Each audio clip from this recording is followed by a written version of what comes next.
one more example, students. Okay. The question is saying ABC Commerce College monitors the students' monthly attendance.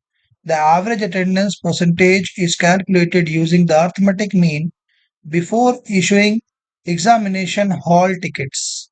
Rahul attendance percentage for 6 months are 82, 85, 91, 88, 84 and 90.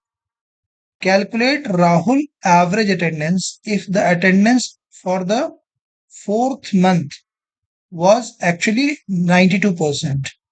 Determine the correct arithmetic mean also. Okay.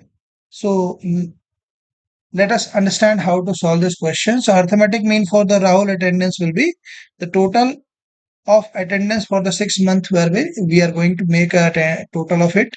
So 82% plus 85% plus 91%. Here in the question 88 is there, but they have rectified the amount of that to 92% in the fourth month. So here also in the solution I have rectified it.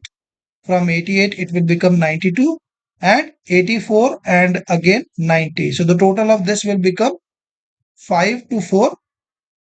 In the question, number of months mentioned is 6. So the arithmetic mean will be 5 to 4 divided by 6 and it will be 87.33 percentage. Okay.